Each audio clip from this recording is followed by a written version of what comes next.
Welcome to the Love Local Chicagoland podcast. Here we invite people and nonprofits from our local communities to share their stories and their voices.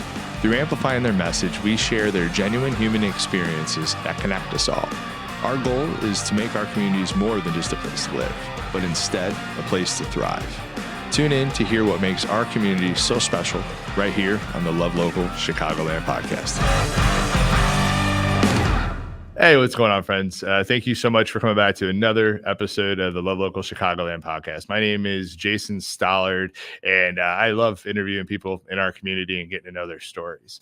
I'm here at Love Local Studio, powered by Love Local Media Agency, where their goal is to help amplify the voices within our community by supporting you, the business or the nonprofit or the creator wanting to tell your story out in the community. Today, a little nervous and excited. I have probably one of the coolest interviews I've ever had. I don't want to get his head too big, but I'm interviewing the mayor of Palatine today. Jim Schwantz, been the mayor of Palatine since 2009, has one heck of a story. From Palatine, has been there for like 52 years, even though I think jokingly, we only said he was 27. But NFL Super Bowl star, as well as the mayor of our town here in Palatine. So enough of me talking. Let me introduce you to Jim Schwantz. Jim Schwantz, welcome to the show. Thank you, Jason. It's a pleasure to be here. I know we've been working on getting this to happen for a little while, and I'm happy to be here. Yeah, man, we talked about it earlier in the summer, and I'm glad we're here and looking forward to this conversation, man. Yeah.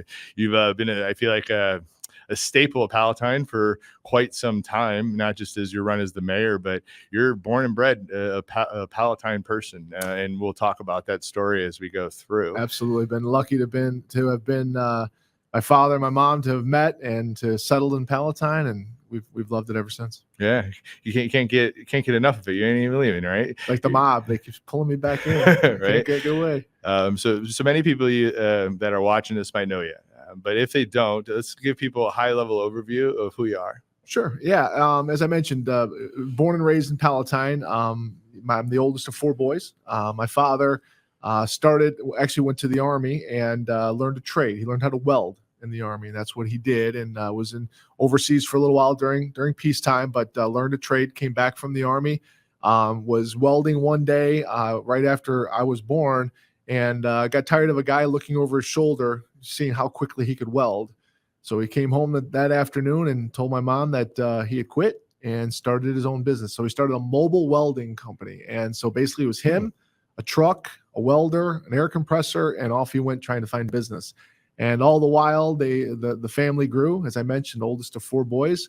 Mom homemaker and dad was a business owner. So he would run around and get up at 5 o'clock in the morning. Out the door he went, and home by 5 o'clock, 6 o'clock in the evening, Monday through Friday, sometimes on Saturday. Never worked on Sunday, but provided for us as a family, and was the breadwinner, and kind of learned a lot from my dad. I learned hard work. I learned passion. I learned how to be proud about what you did day in and day out, and motivation. You learn motivation quick. Dad's motivation was if he didn't work, we didn't eat. Yeah. So you learn motivation there from what he did. But a funny story, my grandfather actually, where my dad grew up on Hill Road, which is up, it was unincorporated Palatine. It's kind of over by Bread and Butter, a Jelly Cafe, I should say.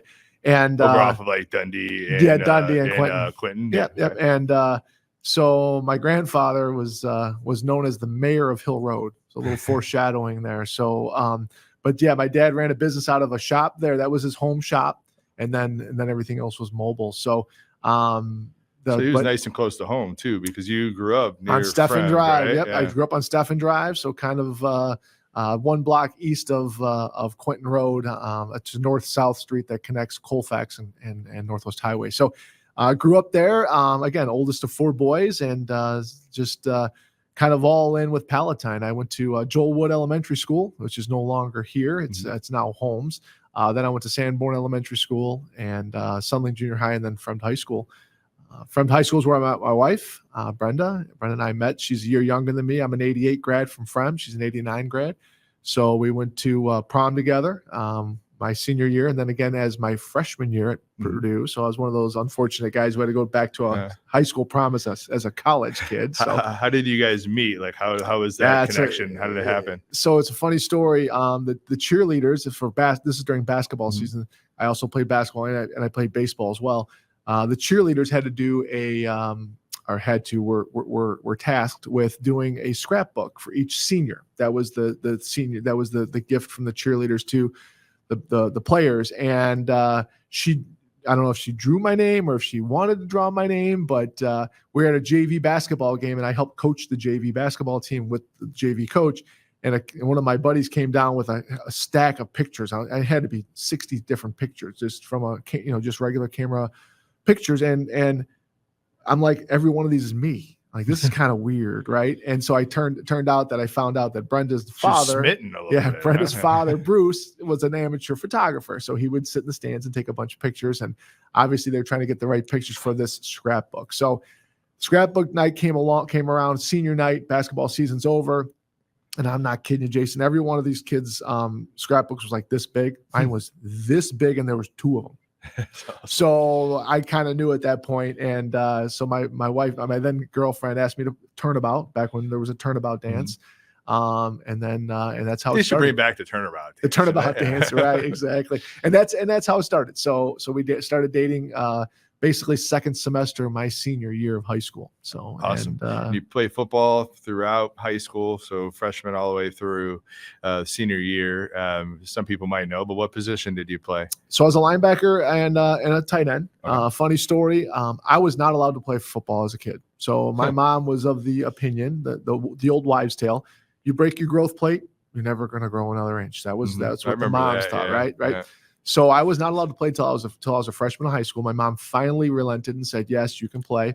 I showed up to practice, and the coaches had to show me how to put the uniform on the right way. I didn't know how to put the uniform on. I had no idea where the pads. I knew the shoulder pads and helmet. That was it.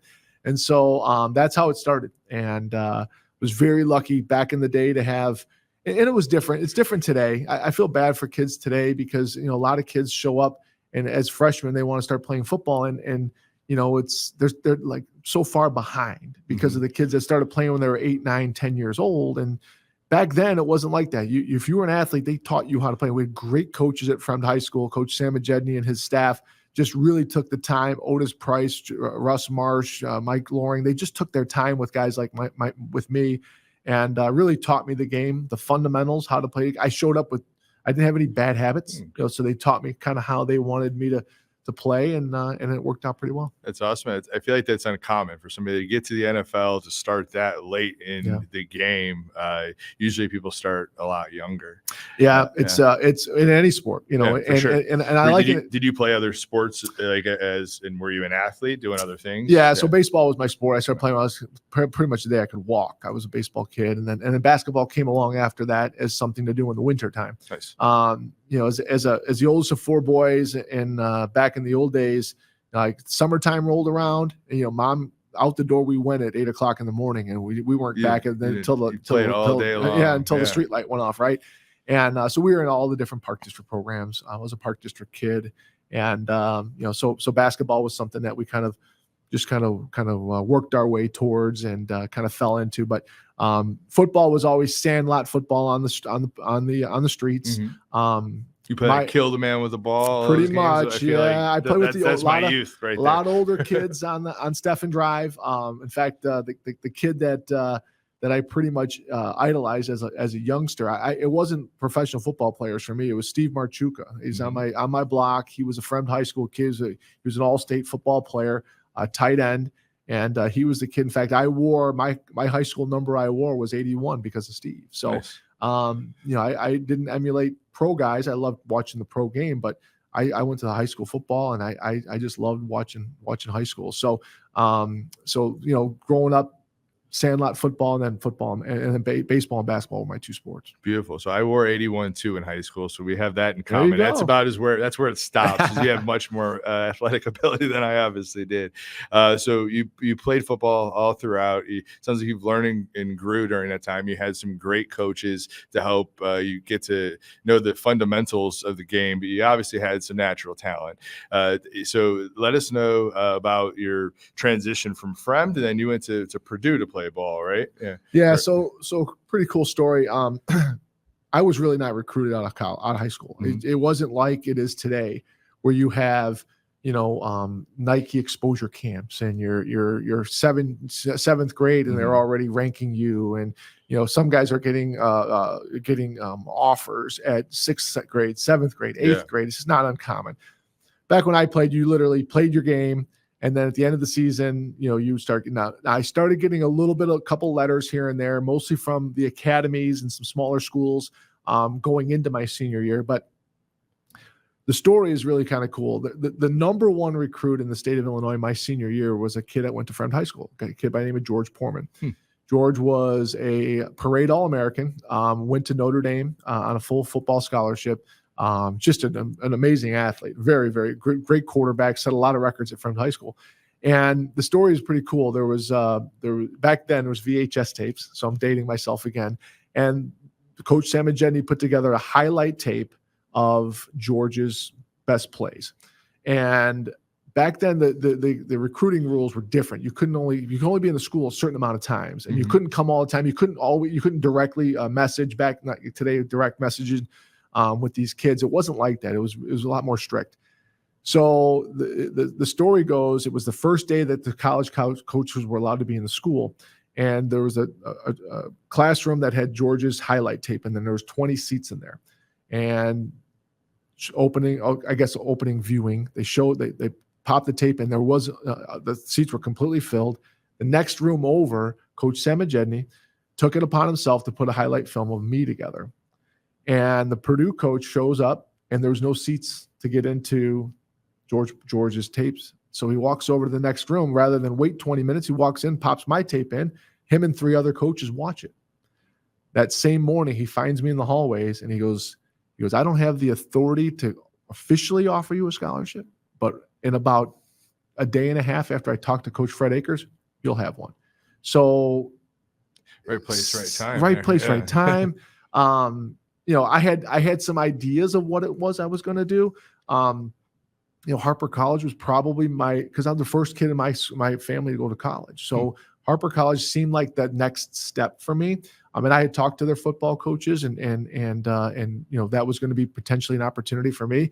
Do they still have a football program? They don't anymore. They don't? No. Okay, I was like, I didn't think so. No, they did. They had a very strong one for a lot of years. But then, here comes this opportunity, and the way the scholarships work is once one school kind of offers you, then a bunch of other schools start kind of paying attention. So I was offered scholarships at Purdue, Northwestern, Northern Illinois, and Duke, and Minnesota. Those were the 5 schools.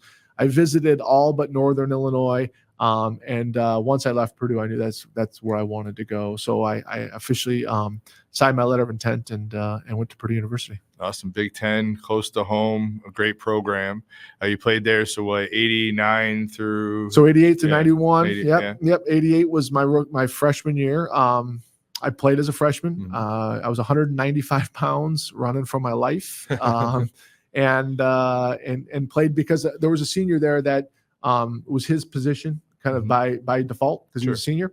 And he had a very poor camp. And I think right place, right time. I think it was during a scrimmage.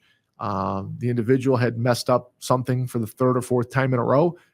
My guy who recruited me was also the defensive coordinator, Phil Bennett. He turns around and he goes, "Get in." And he looked right at me, and I'm like, "Are you just the right guy?" Go. Yeah. So I go running out there, and the 22-year-old men are out there, 21, 22-year-old men. They're like, "What are you doing out here?" I go, "Well," and you're like 185. They told me the coach told me go in. Yeah, about 185 pounds. This is freshman camp, and so long story short, is one of those like Wally Pipp things, like Joe DiMaggio. I never gave up the position. I showed up. I started playing. I played well. I was a freshman All-American and had a really good freshman year. So played for 4 years at Purdue University, ended up being a second team All Big Ten linebacker, and had a pretty darn solid career. That's beautiful. What are some notable players that you played with at Purdue? So we were not very good when I was at Purdue University. Steve Jackson played in the NFL. Jeff Scanina played as at one point was the longest tenured non-quarterback, non-kicker to ever play in the NFL. Not to ever, but to play in the NFL. He played I think it was 16 seasons for a bunch of different teams. He's also the uncle of Cole Kmet. So played with Frank Kmet, Cole's dad. He was also at Purdue University when I was there. So we had some good players. We just never could put it together. We didn't have enough horses, so to speak, to stick with teams like Ohio State and Michigan and Illinois, who were good at the time. We just didn't have enough to be able to push us over the edge. We struggled. In my NFL days, I won more. I was on a team that won more games in a row than we won as at Purdue in 4 years. Really? So I think we won 13 games in 4 years. But you got reps, right? Like you started off, you didn't have much experience going into that in comparison to other kids that probably started, at a really young age. So you got reps, which to me as an athlete, you get those reps, and if it's in you, it's going to come out of you. So you played there, and then you went to the NFL. Talk to us a little bit about your NFL journey. So again, a funny story.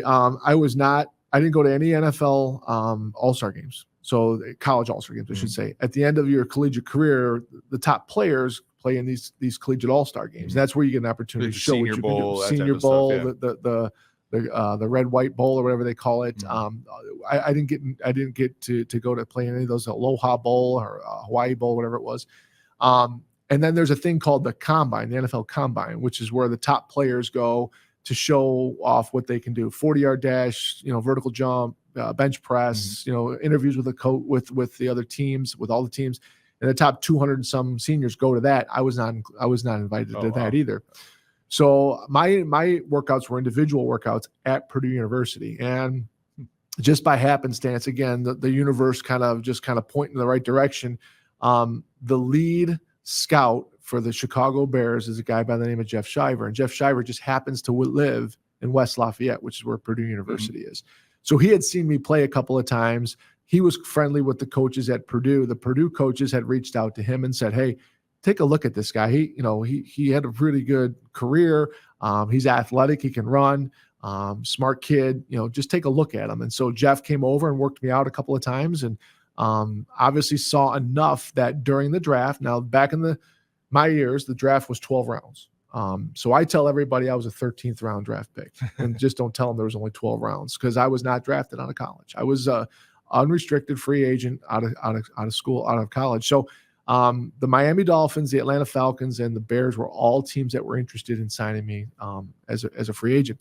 The Bears made the most sense to me because they're close to home, and I'm a Bear fan, right? So I signed with the Chicago Bears and showed up to rookie camp with guys like Mike Singletary and Richard Dent and Kevin Butler. And, oh, by the way, Mike Ditka's the head coach. And it was just a very surreal thing for me. And some of the greatest Bears in history. Some of the greatest Bears in history were there. Steve McMichael was on that team. I played with the Refrigerator for a year, William Perry. So awesome. It was really cool. And so my first camp, I'm out there, and I made a decent play on a pass breakup, and I'm jogging back to the huddle, and Coach Ditka stops me, and he goes, you're playing pretty well. He goes, "We really like what you bring to the table."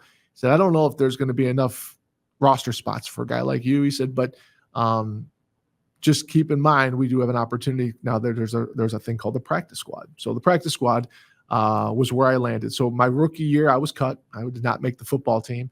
Signed to the practice squad, and spent a whole year. And this is where mentorship kind of kicks in. My rookie year, I'm in the linebacker room with Mike Singletary, Jim Morrissey, who was a 10-year vet in the NFL, and a guy by the name of Ron Rivera, great football player and a great coach. Yeah. And so all I did, and this is kind of my deal. I sat back, I observed, I paid attention, I asked a ton of questions. And I just kind of attached myself to those individuals, and none of them were threatened by me. Like I wasn't going to take their job. So I watched Mike Singletary. How do you watch film? What kind of notes do you take? What, how do you get ready for a game? When do you start preparing yourself? How do you get your body ready for an NFL season? And it was nonstop. It was like I would go to the laboratory every day and just listen and pay attention. And they were so giving. Your masters right there in football, 100%, doctorate in football, 100%. From those and they guys, were so giving of that stuff. And they were never perturbed by me like some little brother, it was just, absolutely. They understood passing the game on to the next generation. And so I spent a year doing that. And unfortunately, we were really bad that year. Coach Ditka was fired. Coach Wannstedt came in second year, go to training camp. Again, I thought this was a year I thought I was going to make it. Well, unfortunately, I did not. They cut me again. So second year in a row cut, end up going on to the practice squad again. So back then, you could only be on the practice squad 2 years. Now it's unlimited. You can be on the practice squad for career. So back then it was 2 years. So I end up, finishing the season on the practice squad. I'm like, that's kind of a bummer. I go back to the Bears the third year. I go to the final cuts. I get the tap on my shoulder. Coach wants to see you. Bring your playbook. I'm like, you got to be kidding me. I thought this was the year, right? So I go in there, and Coach Wannstedt sitting behind his desk, and he's got a big smile on his face. I'm like, you must be like just a mean guy. Like you're getting ready to cut me. And you're happy about it? He goes, we didn't cut you. I go, well, what do you mean you didn't cut me? He goes, we traded you. Traded me where? We traded to the Dallas Cowboys. Oh, wow. So Coach Wannstedt was the defensive coordinator in 1992 on the Dallas Cowboys before he got the job with the Bears. So he knew everybody in Dallas. Dallas was short a linebacker. They needed some help in their linebacker depth, not starters. And the but Cowboys depth. are good at this time. Cowboys are back-to-back Super Bowl champs, 92, 93. Yeah. So here I go to the Cowboys in 1994. I was traded at 8 o'clock in the morning. I was told I was no longer a Bear. I had to be on a plane at 9:30. At 2 o'clock that afternoon. My wife, my girlfriend, now my wife, 8.5 months pregnant with our first child, our daughter, and I was told you get to go to Dallas. So flew to Dallas that night and showed up in Dallas the next morning. Had my physical, and I'm on the field running around as a Dallas Cowboy. That's awesome, and that time frame, like the players in the Dallas Cowboys were Hall of Fame players, and we talked as the preps. You had Emmitt Smith, you had Troy Aikman, you played with Deion Sanders. It was a cool shot that you shared with us. Yeah. You blocking for Deion. Was that on special teams or was that it's after interception? After interception. Yeah. So I go to Dallas, and it was now I just left training camp with the Bears and at Platteville back in the old days. Platteville was probably 85 degrees as a high and maybe 15% humidity. I go to Dallas, it's 97 degrees and 100% humidity. Say no dome yet? Yeah. No, it was awful. And I called my wife. In fact, I said, don't bother packing. I'll be home in a week. I'll be home in a week. And that's how tenuous I thought it was. So it was the second day of practice, and my linebacker coach, Jim Eddy, goes, "If you looked for a place to live yet?" I go, "Coach, I don't think I'm going to be here very long. Like I barely survived that first practice. This is a whole different." He goes, "Jim, we traded for you. We traded a draft pick for you. We have value for you. You're not going anywhere." So at that point, everything kind of settled down for me a little bit. And I had an opportunity then to go and really ingratiate myself into that organization and start to kind of find those individuals. For me, it was Bill Bates. I was a special teams guy. I was a linebacker by trade, but I made my money and I made my career covering kicks. That's what I did. Mm-hmm. So Bill Bates, Darren Woodson, Chad Hennings, those were the guys that I just kind of followed around and asked questions. How do I go about this? Tony Tolbert was another guy. Charles Haley was another guy who was a mentor to me. And just fortunate to find those individuals that were never threatened by me, that just wanted to pass on and be that good teammate. Yeah. It's beautiful. I think it's to me, successful people, when other people come up and ask them questions, they're not really threatened by them. Right. They want to help them because they understood that they probably started there as well. And you learn from people that are ahead of you, right? And 100%. And from that, you develop new rhythms, new systems that make you the best player that you're going to be able to be. Exactly. So was it the first year, did you win the Super Bowl then, or was so it? so that how was did that look? So it's funny because that was 1994. We went to the NFC title game. We went to Candlestick Park, played the San Francisco 49ers, and they very controversial. There was replay anymore. There wasn't replay, but they beat us. They beat us in the NFC title game. It sounds like you were robbed. Yeah. So here I am. Right. This is how it works. Back-to-back Super Bowl champs. You lose in the NFC title game. The next year, you make it to the first round of the playoffs, and then you rebuild. Right. That's the kind of the higher rhythm of the NFL. So the 1995, the season, the offseason rolls around, and the prognosticators, the professionals, the sports writers out there are like, well, obviously you guys are one player away from being good. You still got that core. You still got Emmitt Smith, Michael Irvin, Deion Sanders. You still got Troy Aikman, or not Deion. You got Troy Aikman. You need a defensive back. So Jerry Jones, very successful businessman, he's not going to go out and sign just any DB. He goes out and he signs Deion Sanders. So all of a sudden we became the favorites to win the title. In 1995, we beat the Packers in the NFC title game, and then we went to the Super Bowl. And as much as people want to say the Pittsburgh Steelers lost that game, the ring only says world champs on it. So we won a Super Bowl that year. So that was 1995. Awesome. Most surreal thing I've ever been involved with. I talked to the John Jett, who's our punter, and he had won a Super Bowl back in '93. I go, what's it like? He goes, there will be a point, Jim, where you're standing on the field going, holy crap, I'm in a Super Bowl. Yeah. He goes, and it'll just hit you, because the NFL is about routine. Everything they try to do is routine. Mondays you do this, Tuesdays you do this. Wednesday, even in the Super Bowl week, the same thing. Systems, right? 100%. We stayed in a hotel, the Buttes, for the whole week. And then for the night before the Super Bowl, we went to a different hotel. Why? Because that's what you do on home and away games. You stay in a hotel. So you get away from your families, you stay in a hotel. Everything was routine. And it's at one point, the opening kickoff, kickoff return, I'm like, oh man, this is it. Light bulbs are flashing everywhere. The national, everything was just a pageantry that's the Super Bowl. And fortunate for us, we won the thing, which is just amazing. It's just absolutely amazing. Yeah, that's pretty awesome, man. I think one of the things I love about your story is like you overcame. You had a skill set, but you overcame. And I think sometimes people stop when things get tough, or when you're not handed something and you got to go fight for it. When you got to sit on a practice squad and learn, get an opportunity to learn from some of the best players in the game. Like, not everybody's going to be able to put in that work. So I have a lot of respect that you're able to do that. During our prep conversation, you talked about taking that story, talking about failures, talking about overcoming, but inspiring today's youth. Can you talk to me why it's important to you to share your story, but also to pass it on now to the next generations? Yeah, I think for me, it's always been you're on a pedestal, but it's your opportunity to give back, and I've never taken that lightly. Fortunate for me, my mother-in-law was a substitute teacher forever in District 15. And she used to always, when I was in college, she would have me come and speak to her classrooms whenever she had like a long-term assignment, a pregnancy or God forbid, some type of an illness for a teacher, and she had a long-term assignment.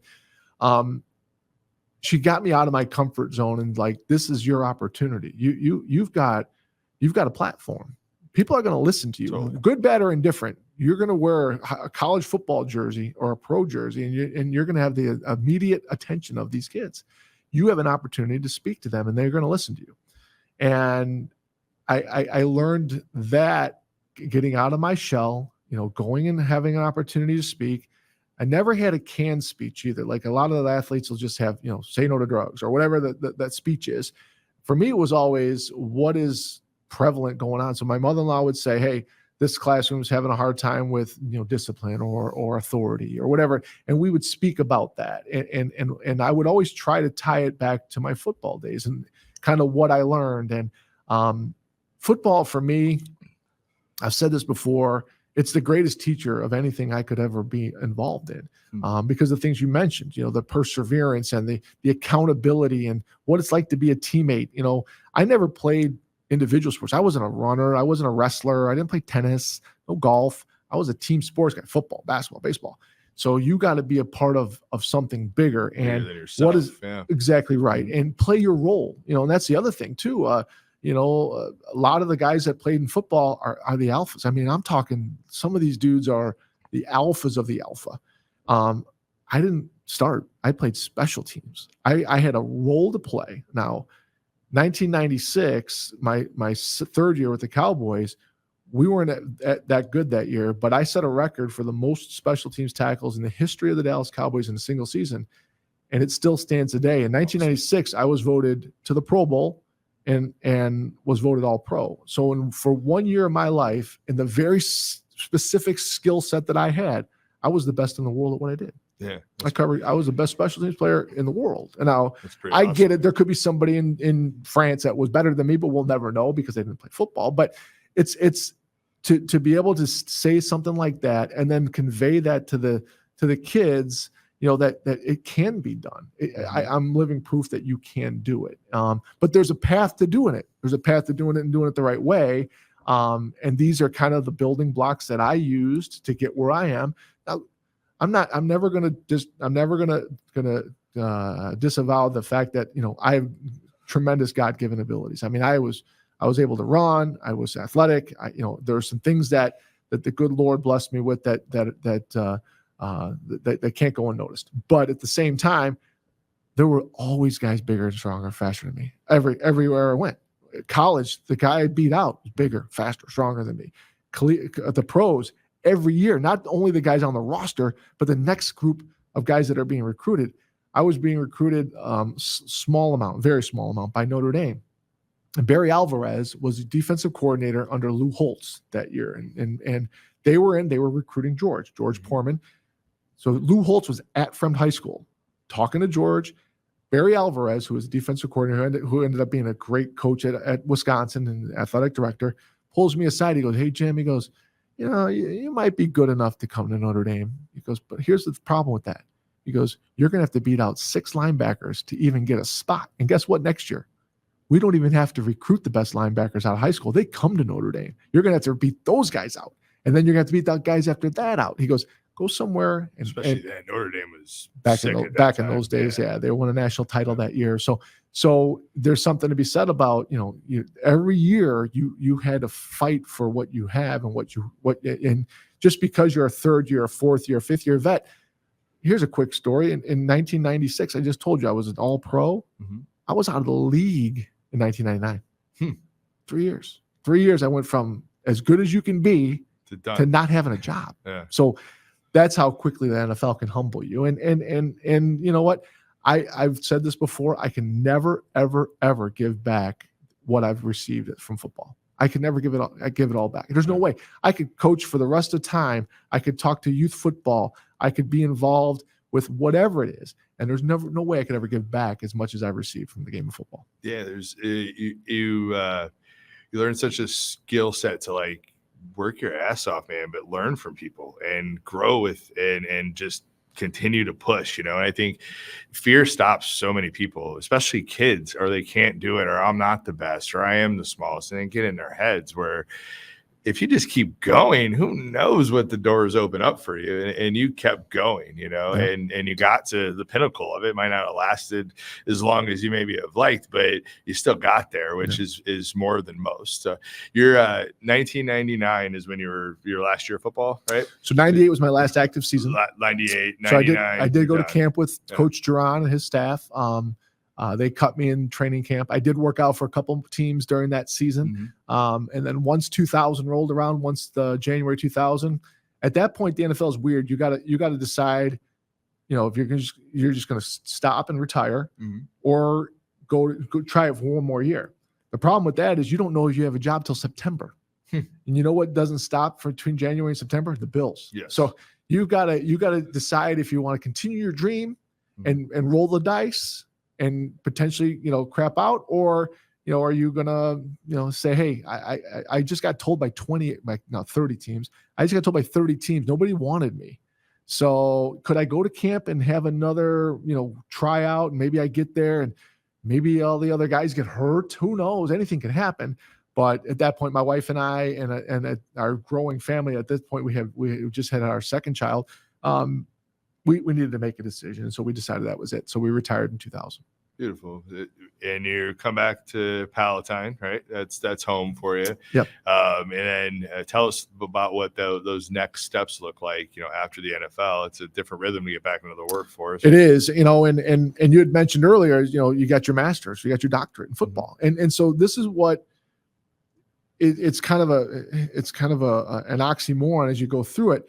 My college degree. So I graduated from Purdue. I did graduate in 1992. Graduated with a degree in a bachelor of science degree, minor in communications. Didn't know what I wanted to do with it, but that's what I did. 7 years I played in the NFL. So whatever it was I learned in college is now 7 years out of date. And all the people that graduated and went with me at Purdue are 7 years ahead of me in the workforce. Sure. So you're told it would be like saying tough. It's like saying you're a doctor and you can no longer be a doctor anymore because you're not good at it. So go figure something else out. So it's humbling. I mean, you all of a sudden are like, oh man, this is for real now. So my wife and I built a home in Palatine. At the same time, the house across the street was being built by Brad and Judy Von Sydow. So they owned a company at the time, Von Sydow's Moving and Storage. So my wife had asked them, could Jim come work for you guys? So he needs to work. He's 30 years old. I never made more than the league minimum in the NFL. I couldn't retire on just the money I made playing football. So they said, yeah, come on in, dress business casual. We'll see how it goes. They offered me a job a week later, and I worked for them for over 20 years. And great individuals. They trained me. They took their time with me. I was very, very fortunate. A lot of guys get into sales, some type of like food sales or beer sales or something like that, and it's a different vibe, different rhythm, and they don't like it. What happens in the NFL or professional sports for that matter, why a lot of guys go broke, because you hear that all the time. Mm-hmm. How can you played 7 years in the league, how could you go broke? Here's what happens. You get used to a lifestyle. You get used to having the brand new Mercedes, or get used to trips, you get used to the jewelry, whatever it is. And then you no longer make that NFL salary. You still live that lifestyle. Yeah. And when you make too many withdrawals and not enough deposits, the money goes quick. Yeah. And the other thing is, guys take a while to figure it out what it is they want to do. I was lucky. I literally retired in January of 2000. I had a job later that month. So I was 2 weeks, 3 weeks without a paycheck before I was back employed again. Mm-hmm. A lot of guys take 2, 3, 4 years before they settle in on what it is that they want to do. I think it'd be like it's some type of identity crisis you're kind of working through. I mean it nicely, like it's a lot to work through as an NFL player. I look at that like guys coming out of the military too. Like regular society is different than an NFL job. Mm-hmm. And how you treat yourself, how you take care of yourself, what your daily routines are, all of that. So mm-hmm. to be doing that for 7 years, plus, I mean, all your life pretty much since freshman year of high school to now not doing it, that's got to be a shift. So that was good that you got a job quick, and then and with a great company that was in the community for quite some time and very well respected. And so how did you're working in a moving company, working in sales, how did the shift come to be mayor of Palatine? Yeah, so about that time, 2000, I was approached by some business owners in Palatine asking if, hey, your name is obviously hot right now. You played in the NFL. You're a Palatine guy.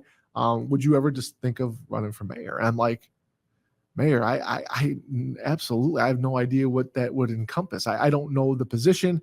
Respectfully, I just retired. I'm just trying to figure out what I want to do with my life. And oh, by the way, I have a brand new baby and a 4-year-old. So respectfully, no, I'm gonna say no at this point.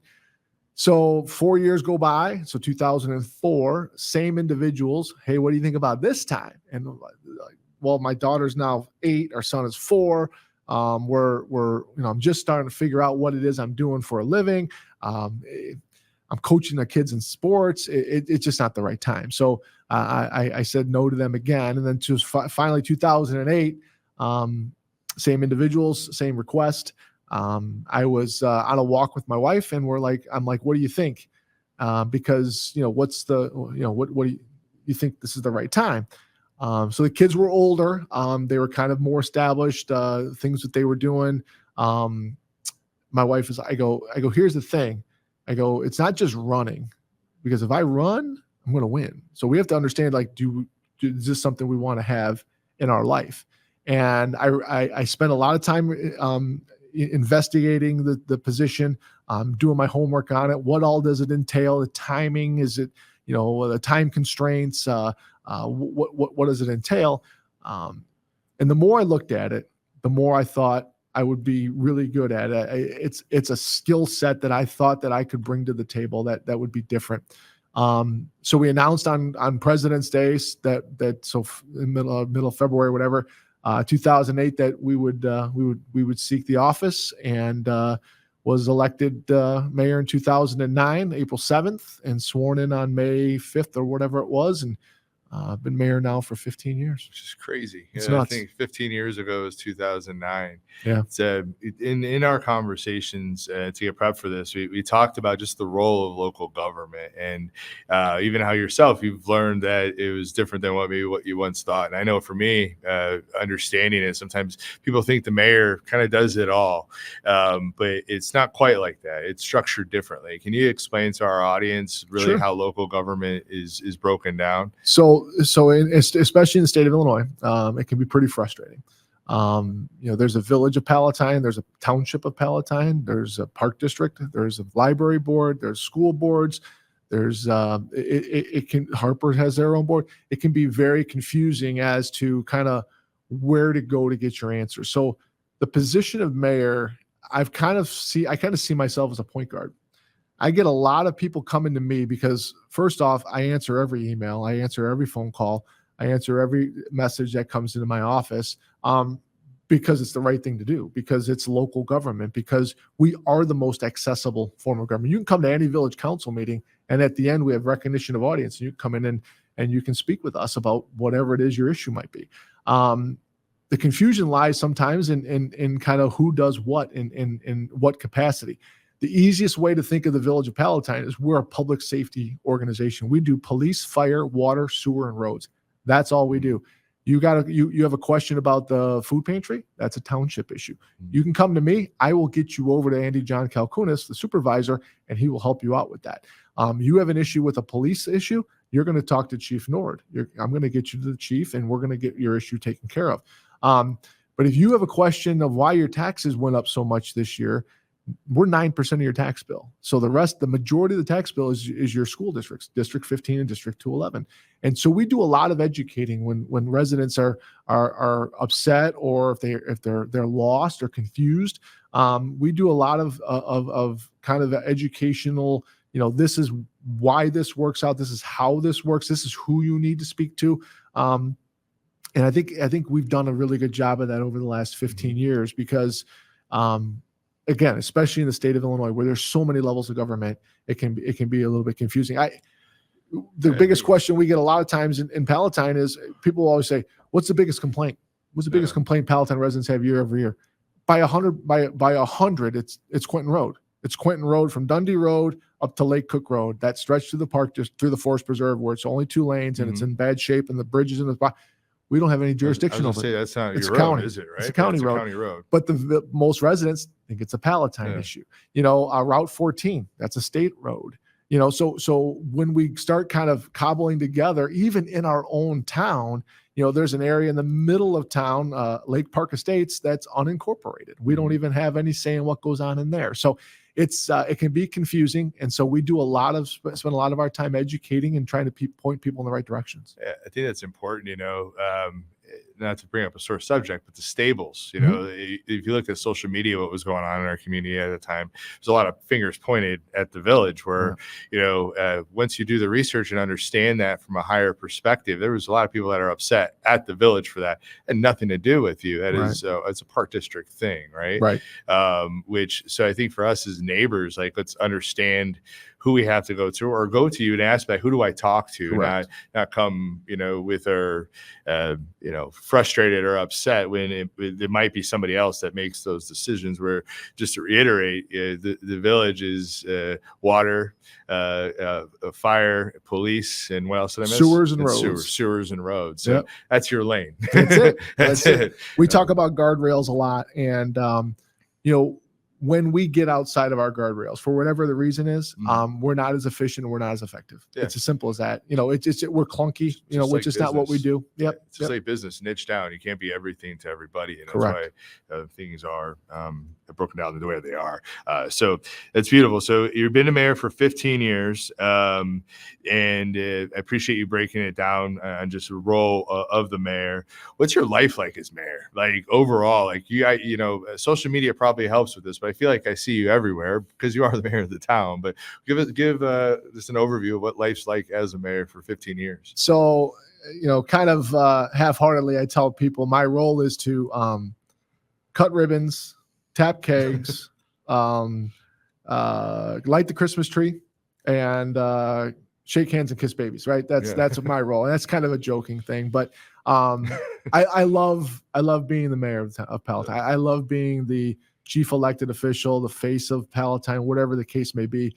I'd say it's a lot. Palatine is the biggest small town you'll ever be a part of. There's 68,000 people in Palatine, but there's times when it can feel like it's Mayberry. And that's a unique thing about Palatine. And for a guy who's been here my whole life and has seen the transition, went away for a little while, came back, we could have lived anywhere. We owned a home in Dallas. I lived in San Francisco for a little while, Santa Clara. But when it was time for us to set roots down, it wasn't even a discussion. It was going to be Palatine, and it's your hometown. It's home. It's home for us. Every year, 2 years, right? All for those 2 years, awesome. Yeah. So, but the role as mayor is it's a part-time position. Let's be honest. Let's say what it is. I'm a salesman by trade. I work for Advantage Moving and Storage now. Mike and Brian Ritter are just tremendous individuals who took me on after Von Sydows closed their business. And so that's my day-to-day. That's what I do 90% of the workday. Mayor is a part-time position. The mayor and the council are like, if you want to liken it to a business, we're like the board of directors. We are the policy, the direction, the high level look. Our job is the vision of Palatine, and then the staff, the village manager, the police chief, the fire chief, the community services director, they implement that vision and put it in play and execute it. So we sit at that 30,000 foot level, and everybody that's the professionals are down in the down in the trenches. So we take our role and we stay in our lane. Kind of the same thing what we do with police, fire, water, sewer, and roads on the high end. With our level, we stay within our parameters. Local agencies, local elected officials, where things get clunky is when they're trying to do too much, when they're trying to interject themselves into the day-to-day and not let the professionals do their job. So we stay at our level. Staff does an amazing job. We have a really, really good team. My story has been a lot about playing my role, and that's what I try to do as mayor. I really do. I do my portion. I do what I do. But a lot of my issues are meeting with residents. A lot of what I do is phone calls, a lot of emails, a lot of text messages, back and forth, because I feel like when people are reaching out to me, they have exhausted all of their options. Let's be honest. They've not gotten the answer they wanted to get from whatever it was, and they're reaching out to me. People ask me a lot of times, what's the hardest thing about being mayor? Sometimes it's telling people no. Yeah. There's a lot of times I have to tell people no. I know when I was first elected, my first 5 or 6 interactions with residents were because the former mayor had told them no, and it was my turn to tell them no. So some of that is what you have to do. And, sometimes we can work through some issues, sometimes we can't. But when it gets to me, my job is to get them an answer one way or the other. I don't want people twisting in the wind. I don't want people in cyber, purgatory with emails that aren't getting responded to. That's not how elected officials work, especially not at the local level. Yeah, that's good to know. What would you say is, you've been a mayor 15 years now, what between you and your team at the village that work there, like what are some of the greatest accomplishments that you've seen Palatine grow into? So it's a great question, Jason. When I took office in 2009, right, wrong, or indifferent, Palatine was $120 million in bond debt. So you go out to the bond market when you do big projects. There were some flooding issues, there were some building issues, and the village was about $120 million in bond debt. Next year will be zero. We'll be debt free. That's awesome. So we'll be in 15, 16 years, we'll have gone from $120 million in bond debt to no bond debt. That's $3 million a year in just in interest saved to the village taxpayers.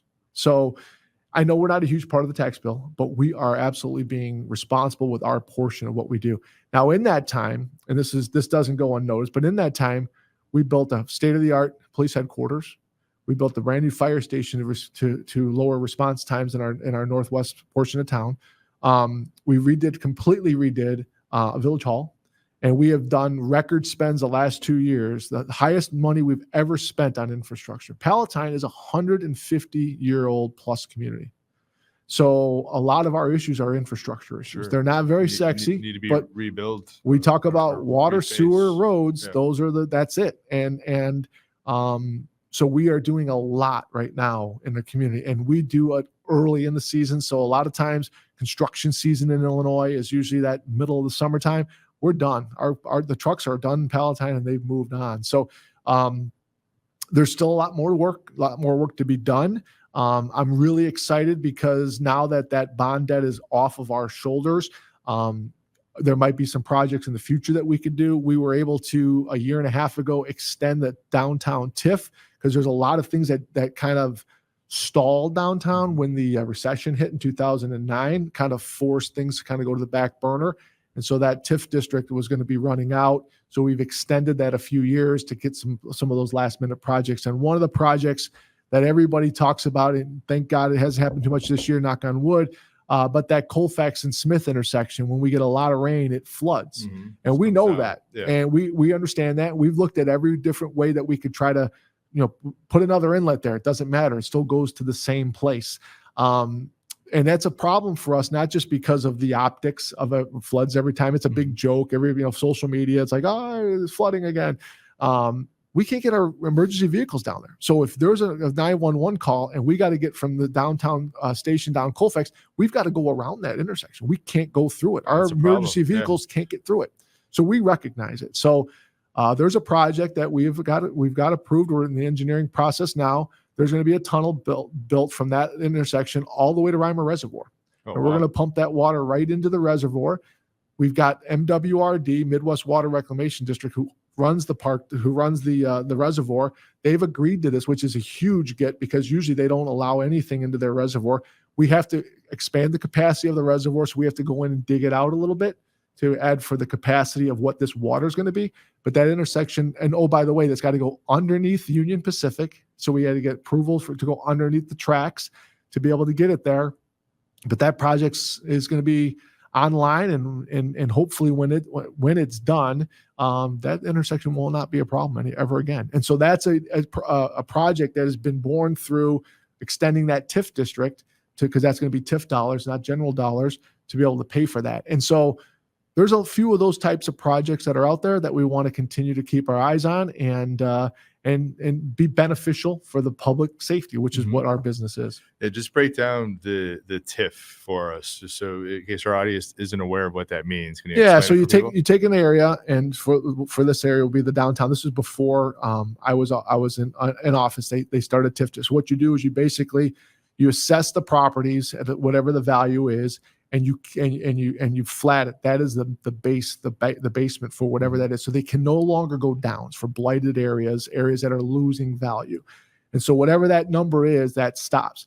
Then you start doing projects to improve those locations. And as the properties increase in their assessments, that value increase goes into a TIF or a tax increment financing. So it goes into a pool of money that is used in that district to help improve the infrastructure. Mm-hmm. So you use those dollars to make that area grow, all the while the base of that tax base still goes to the taxing body. So schools, park district, the library, all the different areas on your tax bill still get their dollars.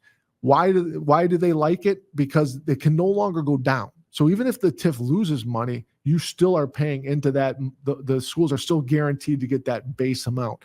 As it goes up in value, they aren't capturing any of that increase until the TIF district is closed. Now, the way Palatine does it, we're very, very fortunate. Our biggest TIF district is our Randon Dundee TIF. So Home Depot, Target, Walmart, those are in a TIF district. those have been kicking out surpluses. So every year that we have money in that's above that baseline, we've been giving money back to the taxing bodies as we run out of projects to do. The downtown TIF district, again, we kind of lost steam when the recession hit. So we were able to get Springfield to extend it, which is no small feat, but they extended it so we can get these last minute projects done. So there's a streetscape that we're looking at doing in downtown. The Harris Bank property, we're going to redo those parking lots. There's 4 or 5 different projects right across from like the train station there area. Correct. Okay, Yeah, the big white Harris Bank building. Yeah. That property, we're working with the owner of that property to try to reconfigure those lots where Oktoberfest happens every year. We're looking at improving maybe town square. So there's some infrastructure projects that are going to happen in our downtown that are afforded to us through the TIF district. And so we're very, very fortunate to be able to have TIFs that are healthy and that are kicking out surplus for the taxing bodies. District 15, District 211 get checks every year from us for the surplus. And we're actually looking at maybe another TIF down over by Dundee Road and 53. Yeah. It sounds like it helps rebuild the communities to make them facelifted and more efficient for today's time, right? Yep. Cities get old, right? Towns get old. Real quick. You're helping rebuild both of those areas that you mentioned. And TIFs can have a very negative connotation throughout the state of Illinois. If you read enough, you Google them, you can see some TIFs that have been upside down, some TIFs that have cost taxing bodies a lot of money. Every year we have a tax review, a TIF review board, and every year the TIF review board unanimously approves what we're doing. When we look at doing another TIF, we have to get the approval of that tax review board or TIF review board, and every year they're all thumbs up. So we have all of our taxing bodies as our partners, and that's how we look at them. We're all in the same business. Dealing with public dollars, we got to be on the same page, and we've been very fortunate to have very strong partnerships. Beautiful. As we get close to wrapping up, what excites you about the future of Palatine? We're sitting here in 2024 now. As you look onward with you and your team, what excites you about the future? I always look at Palatine as the sum of its parts is what makes it great, and each person or each entity doing its job, to make this a strong community. We are so fortunate. People don't realize, they realize, but Harper College is just an absolute gem to have that in Palatine. Agreed. Our high schools, consistently every year, what they are able to do, in the rankings. Now that we have full day kindergarten at the District 15 level, you as a person in real estate can appreciate. Sometimes our people weren't even looking at Palatine because they didn't have all day kindergarten. Yep. It was a knock on us. So the school districts have picked up their side. The park district and what they've been able to do with the pocket parks and things like that. So I think as a whole, Palatine just continues to grow, continues to be kind of the go-to place. Do we have our awards? Yeah, we do. And we do our best that we can to address those. And I know our other taxing bodies are doing the same thing as well. So where we can get better, we will get better. We did have a comprehensive plan that we've reached out to our community. We got a great amount of feedback, and we're doing our best to implement a lot of those suggestions in what we do day in and day out. So, it's there's a lot that it has still yet to be done, and we're going to continue to work on it. And the things that we can control, I'm a big believer in controlling things you can control. I think we do a really good job of that. We're going to do a better job of what we can't control, but we have some influence on. I think we're going to do a better job of getting some of those things done. Yeah, beautiful. What are some last words you want to leave to people as we close up shop here? So I think the biggest thing is I'm up for re-election. I'm running for another term as mayor. So I want to talk a little bit about local elections. I think it's an important thing. I've been doing this now for 15 years. If the electorate will have me, I'll do it for another 4 years. I'm hoping to be able to do it again. The biggest problem we run into is at the municipal level is lack of voter turnout. It really is. I mean, we're lucky on a big year, referendum year, or a year where there was a mayoral election back in 2009. We get 10% of the electorate that come out. That's it, 10%. And Wow. but at the end of the day, when the tax bills come out, people, have strong opinions one way or the other. Whether it's the board of education at the District 15 or District 211, if it's the library board, if it's the township, if it's the municipal level, it's a village council. You have a huge say. You may not think that your vote counts at the federal level, where there's millions of people who vote, or at the state level, because of whatever in the state of Illinois. The local level, it really matters. And we run into a lot of voter fatigue because we're a spring election cycle. So a lot of times, the big fall election just happened. I chased the presidential election, for example. In 2009, I'm knocking on doors in February, and people are like, I just voted. Like, I don't want to vote again. I got to vote again? Well, yeah, this is the municipal election. This is where all your local dollars go.